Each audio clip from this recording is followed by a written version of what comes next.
I guess Yeah. give us some of your background. Where are you coming from? What brought you here? Well, I'm a native of South Carolina. Grew up in Hampton County, and my mother is still there, but went to the University of South Carolina. Majored in broadcasting, so spent some time in radio, and then crossed over, did some newspaper, PR, worked most of my life in communication until 2000. I switched careers, still using so much of what was the foundation of what I had to do in communications and community relations, and transitioned to tourism in Rock Hill, South Carolina. So worked there for 12 years and then decided to just apply for a job where a notice came across my computer. I ended up in Tacoma, and That's quite a move, by the way. it's quite a move. I actually didn't think I'd get the job. I always called it, I needed to get back on the bicycle. I was so complacent, so happy, not complacent in a bad way, but Rock Hill, it was just wonderful living, and it was a job that I felt like I'd hit all the challenges, but I needed to kind of interview again. I needed to get back out in the world again, and just thought this was a test drive, but I ended up being selected for Tacoma. And it was the Pacific Northwest was a great experience. We absolutely loved it there. But I think more than anything, it just continued to be a part of the progression of just being able to see different areas in different ways, see the best, see things that were challenges. And that helps you, I think, move forward in life. So, and then I stayed there for 6 years, knew I really needed to get back to the East Coast because of family. But I wasn't just going to settle for anything. And I'll tell you, when the position came open for Augusta, I remember coming to Augusta when I was very young. I did not know Augusta as it is now. My first pair of glasses, maybe when I was in the 5th or 6th grade, came from Dr. Victor Casella in Augusta. That was the grandfather, I understand, to the Dr. Casella that's there now. So there was a huge gap in time for me in Augusta. But when I knew the opening was here and I interviewed with the search team or I did my research online, I realized there's something happening. There's some things beginning to bubble in Augusta, from cyber to just this. I was really intrigued from the tourism standpoint that there's a destination blueprint. There's a development plan that includes the CVB in a very key way. I want to be a part of that. And, you know, I love commercials, and there's a commercial that says you either run with Sasquatch or you run from Sasquatch. I think that if I can equate that to what's happening in Augusta, I think progress is here. We either run with it and help control it and make it look like what we want it to look like, or it's going to happen anyway. I wanted to be a part of what's coming tomorrow.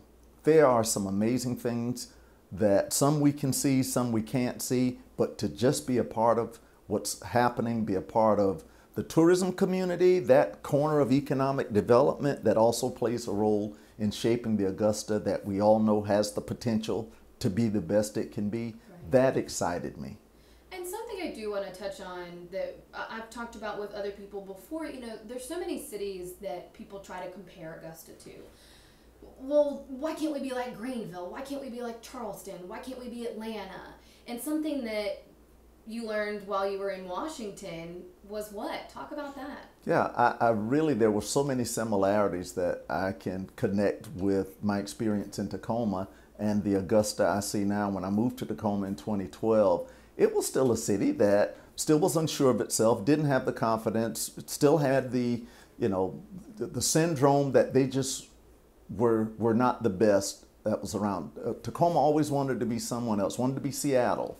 And finally, really about a year and a half, 2 years after being there, it seemed like literally there was a switch, the light switch came on, and Tacoma said, you know what? We're pretty good at who we are. We're a little bit edgy. We're a little bit, as they call it, gritty. They embraced the word gritty. Gritty meant we pull ourselves up. We do for ourselves. So we're a little bit artsy. They realized that there was this subculture of music. There was this strong culture of art. Per capita, it had the most museums of any city other than Washington, D.C. It was a city with great bones, and they finally began to own it, and the craft culture, things followed. Once Tacoma showed its confidence in itself, people began moving there. There was this great influx, I think a great balance, which is happening in Augusta, a great balance of the people who've lived there, the people who certainly have that historical connection, that hometown heartstring connection, family has been there forever, right. Plus now this influx of new people. I consider myself among the new, even though I'm originally from this region, but I haven't been to Augusta in years. I think that great balance is what helps now the infusion of respecting what has been, but also great ideas of moving to what you can be and being the best you can be. I've been talking to groups here locally, and we've all agreed that what we want is now let's make Augusta the place other people say they want to be like, or at least want to know how we did what we did. And we're there. We can do that. So you mentioned some of the things that made Tacoma Tacoma. What are some of the things that you're noticing that make Augusta Augusta? I'm sure cyber is an emerging. I mean, a medical community, a military community, talk about arts in Tacoma. We've definitely got that here. What are some of the things that really get you pumped up and excited that Augusta has that you're looking to tap into as far as the CVB is concerned? I think what makes Augusta unique is the bragging rights to things other communities don't have. Again, I can correlate that so well with Tacoma, but there is the base here. Tacoma had Joint Base Lewis McChord. A military base is certainly a very strong component of a community. Those families coming in and out, visitors coming to see those families. But it's our natural resources at the start of it. We have a river. The Savannah River is certainly, I think, one of the key attributes we have. How do we market that? How do we bring, people love water. The human being just loves being around water, whether it's a beach or just some kind of access to a river. So I think one of the selling points of Augusta is this river, this waterway. And how do we get people on that waterway to experience it, to enjoy it? And so it's already happening, but I think with some of the plans that exist, there's more opportunity for that. We even talk about it in our marketing name. It's always a struggle to figure out how do you brand an area that has so many different things. And I'll tell you from the tourism side, we are branding it as Augusta's River Region. Because number one, regional, we don't survive on our own. Augusta is the urban core, but what makes us so beautiful is the diversity of even those communities around us on both sides of the state line. So I think Augusta's River Region is a great perspective to start from. That visitor determining where they want to go visit might have some appeal there. Someone who wants to come and live here or work here might have some appeal there. But obviously our history is very rich. I love that. On the West Coast, history there is like 100 years behind ours. So it's still relatively new. There's some cities that are 20 years old, literally, on the West Coast. Augusta has that strong history, which we embrace. Now, I don't think we have to embrace it. I'm saying we do embrace it. Right. But also that part of Augusta's history, I keep hearing this word innovation. Augusta always found a way to be innovative. Whatever time in history existed, Augusta was always above or right at the cutting edge of something new and something different. And I think that's the same thing that exists today with cyber, with our healthcare. So from a tourism standpoint, it gives us great opportunities to promote this. I would love to see us do more to promote conferences that focus on cutting edge health discoveries. We've got this wonderful university system here, this wonderful medical system here. With the cyber, I'd love to see us do more to bring conferences here as the think tank, as the hub of discussions on cybersecurity and digital issues. So I think some of those things, we just look at really what separates us, what sets us apart, just a little bit what that differentiator might be, and we have it. And of course, James Brown, we all are drawn to icons and legends. Yeah. Other cities have theirs. James Brown is an icon and a legend. We have others in the entertainment industry. So I think it's just really capitalizing, telling the story. We always say that. It is not easy to tell a story. it can be a story in our heads. We know what things are, but how do we tell that story so it resonates to someone who's not from here, someone who doesn't quite understand who we are?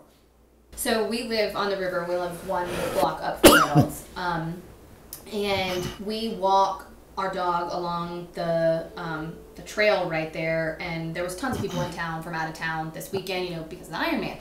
And this couple, they had just walked from eating. They had eaten dinner downtown. I meant to ask them where they ate, but they had walked all the way through downtown from somewhere where a restaurant is all the way almost to East Boundary where the boat landing is. And I was just chatting with them, and they asked me, what's the deal with downtown? And I didn't really have to ask for clarification. I knew what they meant, because when you walk downtown, you see beautiful renovated building next to one that's boarded up. And to me, what I've always said, and what I said back to them, was a lot of potential, right? Yes. You know, that for so long it has been a negative, like, oh, downtown is crummy. People, I mean, even in our building, someone said the other day that, you know, I haven't been downtown in over a year. And that is starting to change. What do you see the CVB's role in that? In restaurants coming into a building that has been boarded up for decades, what do you see y'all's role? How do you play off that? How do you help that happen so that people don't come from out of town and go, what's the deal? Because, you know, they were curious, what's the deal? Yeah. Like, we see all these cool things, and then we see these boarded up things, and they don't seem to go together. What's the deal? So what's y'all's role in kind of making that be, wow, how awesome, instead of what's the deal? Yeah. I think questions will come from visitors who don't have the benefit of maybe seeing 2 or 3 years back. This is a transition that Augusta is in, and I think if you had a time-lapse camera and could see the transition, I'm so proud to be a part of an organization. The CVB is a part of changing that face of downtown. We certainly care about the entire Augusta area. That urban core, though, is where people tend to gravitate more, whether it's for business, whether it's living, whether it's leisure time. So we do put some emphasis on downtown. Yeah. And I think action is the thing that this community has been waiting on for a long time. You're beginning to see action. You're beginning to see movement. This building that the CVB has moved into at 1010 Broad Street is a part of that action, taking action. We're helping to change the landscape, the face of downtown, by converting this amazing old building, merging the past with the modern and the future. But again, if you don't have the benefit of seeing where that transition took place, you would have questions. But for those people who've been here for a while, it spells hope, it spells opportunity, it spells progress. Right. So restaurants are coming in now in empty spaces. Some existing businesses are remodeling or expanding. Right. So it is, action is happening, and that's what people want to see. And I'm proud that the CVB takes a role in not just talking about it, but being a part of making things happen, and certainly being a part of continuing to expose this destination to people who don't know as much about us or who don't know anything about us. Mm-hmm. And quite often, I think our success comes from getting someone whose feet are on the ground here. If we can get them here to see this place, they fall in love. And I'm bad about this because I live downtown. I love downtown. I love the river, so I focus a lot of my questions on downtown. But what you just said made me think, too, don't want to forget West Augusta. Don't want to forget South Augusta. Yes. What about, I mean, the medical district? I know that's kind of downtown, but what are some things that excite you about those pockets, South Augusta, West Augusta? Well, I'm still learning some of that. But I was, don't worry about it. I can answer this from a personal standpoint. We live in West Augusta, and we absolutely love the access to almost anything we need, really to anything we need. I go to a gym. My gym is in West Augusta. My wife and I have said we could probably live there for 3 years and not have to duplicate restaurants. The access to a diversity of restaurants and eating and the shopping. So, you know, for quality of life, it's absolutely beautiful. But it has those things when you think about a visitor. A visitor can spend some time downtown, but when you think about the things visitors like to do, the number one is eating, dining, and the other is shopping. We have that in pockets. We have some unique shopping and unique dining in certain places. We might have things that are not as unique in other places, chain stores, which are fine. People have loyalty. So we have that offering, I think, at so many different levels. I'm trying to think. Moving forward, I know you're new, so this might be a loaded question. What is something that really you cannot wait to tell people? Whether it be someone that you meet here, whether it be a family member that you talk to, that lives in Hampton, that you're super excited to tell them about what is happening here. What do you gravitate towards? That's a great question. What can I not wait to? I think it's just a full story. It's not one thing. Obviously, we've got to ride the momentum of what gets us recognition. Augusta is known internationally, obviously, for this magnificent golf tournament. Just a little golf tournament, but it's done with such quality. That has set the tone for what people think of Augusta. The Masters is an amazing brand for us. Totally. But what we have the opportunity to do is talk about Augusta beyond the Masters, get people's interests through the Masters as we need to. But I think there's such a great opportunity to talk about so many other things. I love it now. I think we're at that point of a downtown that's coming alive. Quite often I'm downtown in the middle of the week, after hours, or even at lunchtime. I love it now when I have to wait 15 minutes. As a resident, some people might say that's a nuisance. I say that's a sign of growth. So I love that. I love when I'm downtown on a Thursday night, maybe for work, but I can't find a parking place because people are doing things. They're eating, they're at a venue for entertainment, they're at a show. I think we're moving. I think progress is hitting us, and I can't wait for friends and relatives to just come and feel it. The Saturday market, that's probably one of my most favorite things to do. Yeah. And so there's so many things I love about downtown. A riverboat cruise, on the water, in the Patriot. It's so beautiful. So whatever my mood is, Augusta can satisfy it. That's a good way to end.